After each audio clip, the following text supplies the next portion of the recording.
အားလုံးပဲမင်္ဂလာပါဗျကျွန်တော်ကတော့ Soji Gaming ပါ Okay ကျွန်တော်တို့ဒီနေ့မှာကတော့ကျွန်တော်ခုရောက်ရှိနေတဲ့ Bro Diamond နဲ့အတူပေါ့နော်ကျွန်တော်တို့ Lucky Box Skin တွေခေါင်းလို့ရမယ့် event အကြောင်းလေးကျွန်တော်နည်းနည်းလောက်ရှင်းပြခြင်းတယ်ပေါ့နော်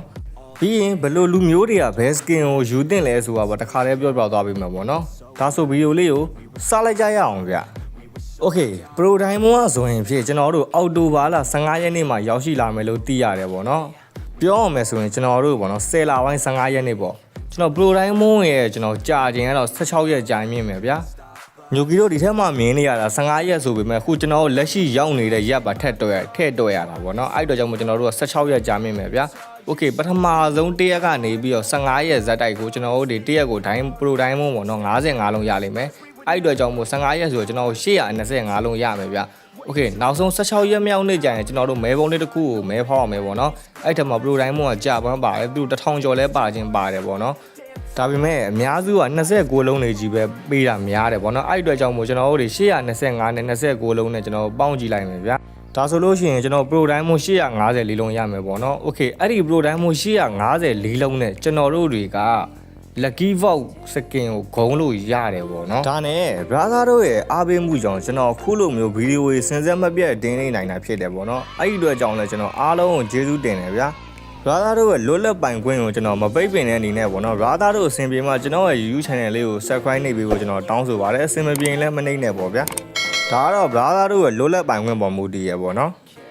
Okay အဲ့ဒီ Pro Diamond နေနဲ့ကျွန်တော်က Lucky Box Skin ကိုဘယ်လိုမျိုးအထာကြကြခေါင်းအောင်မလဲဆိုတော့ကျွန်တော်အသေးစိတ်လေးကျွန်တော်တစ်ချက်ရှင်းပြပေးမယ်ပေါ့နော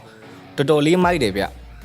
Okay ဒီနီလန်းကိုတီးပြီဆိုညိုကူတို့က Lucky Box မဟုတ်ဖ ೇನೆ အဲ့ထဲမြင်းတဲ့ Skin တွေပါဂုံးချင်ဂုံးနေမှာပေါ့နော် Okay ဒါဆိုကျွန်တော်တို့အဲ့ဒီ event လေးကိုတစ်ချက်သွားမယ်တူတော့မဟုတ်ဘူးဗျအဲ့ဒီ event ကကျွန်တော်တို့ Double Level event ပဲပေါ့နော်Okay ဒါပဲလည်းevent ကကျွန်တော်တို့တွေဘယ်ချိန်မှာရောက်ရှိလာမလဲဆိုလို့ရှိရင်အဲ့ဒီ Pro Diamond တွေလာတဲ့အချိန်10လပိုင်းအတွင်းမှာပဲရောက်ရှိလာမယ်ပေါ့နော်ဒါပေမဲ့ဒါပဲ level test နဲ့ရောမဟုတ်ဘူးဗျ Netset C ဆိုတဲ့ test နဲ့လာလိမ့်မယ်ပေါ့နော်Okay ဘာပဲဖြစ်ဒါပဲ level ပေါ့ဗျာအဲ့ထက်မှာကျွန်တော်တို့ဘယ်လိုခေါင်းအောင်မလဲဆိုလို့ရှိရင်ခုကျွန်တော်တို့ဒီမှာရရှိထားတဲ့ Pro Diamond အနေနဲ့ဒီ event မှာလှည့်လို့ရတယ်Okay ဘယ်လိုလဲရမလဲဆိုရင်တော်တော်များများကြောင်ပြောက်တယ်ပေါ့နော်သူတို့ကအဲ့ဒီ Pro Diamond နေနဲ့ run tour ကိုတွားလှည့်တယ်ဒါပေမဲ့မရဘူးပေါ့နော် one tour ချင်းလှည့်လို့မရဘူးအဲ့ဒီ Pro Diamond နေနဲ့ 10 tour ပဲလှည့်လို့ရမယ်ဗျာ Okay ပြောရမယ်ဆိုလို့ရှိရင်ကျွန်တော်တို့ဒီမှာဆိုလို့ရှိရင်10ချိန်လှည့်မယ်ဆိုရင် Diamond 1000ကြားတင်မယ်ပေါ့နော်ပထမဆုံး short လေးနေနဲ့ Diamond 900တော့ရလိမ့်မယ်ဒါပေမဲ့အဲ့ဒီ Diamond 900နဲ့ Pro Diamond နဲ့တွဲသုံးလို့မရဘူးပေါ့နော်Okay ပထမဆုံး10ချိန် short ဈေးပြီးပြီဆိုမှဒါမှမဟုတ်ပထမဆုံး10ချိန်မလဲဘူးဆိုရင်လည်းကိစ္စမရှိဘူးပေါ့နော် Pro Diamond သုံးမယ်ဆိုလို့ရှိရင် Pro Diamond 800နဲ့ကျွန်တော်တို့ရိုးရိုး Diamond 200နဲ့10ချိန်လှည့်ပေးရမယ်အားဆိုရင်ကျွန်တော်တို့10ချိန်လှည့်မယ်ဆိုရင်ရော8ချိန် coin တွေကကျွန်တော်တို့တွေတော်တော်များများရတယ်ပေါ့နော်200ကျော်300ကျော်ရတယ်ဗျ Okay 300ပဲရတယ်ထောင်းကိစ္စမရှိဘူးအဲ့ဒီ300ကိုခဏဘေးဖယ်ထားမယ်ကျွန်တော်တို့တွေက freedom ဝင်နေလာရင်ဘလို့နေ wikibet ထဲမှာမှတ်လားဟုတ်တယ်မလား diamond ထည့်လိုက်မယ်ဗျာ recheck 250တော့ဖြည့်လိုက်သူက pro diamond နဲ့လာမှာဆိုတော့ diamond recheck က1000ထိလာလိမ့်မယ်ဗျာသားတို့ Okay 1000ထိဖြည့်ကြမလို့ကိုက900ပဲစင်ပြီးရဆို900ပဲဖြည့်1000ထိဖြည့်မယ်ဆိုရင် free ticket တွေပိုးရမှာတော့မဟုတ်ဘူးဗျဒါကျွန်တော်ဘူးတုတအနေနဲ့ပြောပြပါဗောနော် free ticket တွေပိုးမရဘူး diamond 1000ဖြည့်လဲအဲ့ဒါဆိုရင်ကျွန်တော်ကိုမေးကြမှာပေါ့ဘာလို့မို့ diamond 1000ထိပါရဲဆိုရင်ကျွန်တော်တို့ပထမဆုံး free တုံးငင် phase 1လာတဲ့ချိန်ကြောက်လို့ရှိရင် pro diamond ကလည်းမပြီးသေးဘူးဗျာ Okay အဲ့ဒီအတွက်ကြောင့်မို့ကျွန်တော်တို့က diamond 1000ထိ recharge ဖြည့်မယ်ဆိုရင် pro diamond ကကျွန်တော်တို့900ကျော်လောက်ထိအလကားထပ်ပေးတာပေါ့နော် diamond 1000 recharge ပြည့်ရတဲ့အတွက်တကယ်တမ်းကျွန်တော် recharge ကဘယ်အထိပဲပါလဲဆိုရင် recharge က900အထိပဲပါရဲပေါ့နော်အဲ့ထဲမှာ free တုံးငင်နဲ့အကုန်ရလိမ့်မယ် recharge 900ဆိုလို့ရှိရင်36ကက်ထင်တာပဲပေါ့နော်ကျွန်တော်ပြန်တော့ရှားကြည့်ရရှားမတွေ့တော့လို့ပေါ့နော်36ကက်ထင်တယ်ဗျ Diamond 900ထိဖြည့်မယ်ဆိုလို့ရှိရင်ဒါ free တုံးငင် phase 1မဲ့ pro diamond event မပြီးသေးလို့ pro diamond တွေလကားပေးရ free တုံးငင် phase 2ကြရင်တော့ diamond 900ပဲ recharge လာလိမ့်မယ်ဘယ်လို1000ထိမလာတော့ဘူးပေါ့နော် Okay ဘာပဲဖြစ်ဖြစ်ကျွန်တော်တို့ diamond 900ပဲဖြည့်မှာဗျအဲ့ဒီမှာ diamond 900ဖြည့်ပြီးတော့ diamond တောင်3စရာမလိုဘူးပေါ့နော်ဒါပေမဲ့3ချိန်နဲ့3ပေါ့ကိစ္စတော့မရှိဘူးဗျ Okay diamond 900ဖြည့်မယ်900သုံးလိုက်မယ်ပြီးလို့ရှိရင်ရတဲ့ free တုံးငင်နဲ့လှည့်မယ်ဆိုလို့ရှိရင်ကျွန်တော်တို့မှာ8 chain coin တွေက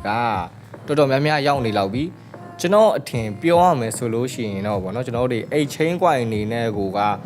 800ဝန်းကျင်လောက်တော့ရောက်လောက်ပြီဗျအဲ့ဒါဆိုရင်ကျွန်တော်တို့တွေ lucky box တွေလဲမှာလားကျွန်တော်ကတော့မလဲတင်ဘူးလို့ထင်တယ်ဗောနော်တကယ်လို့ကိုက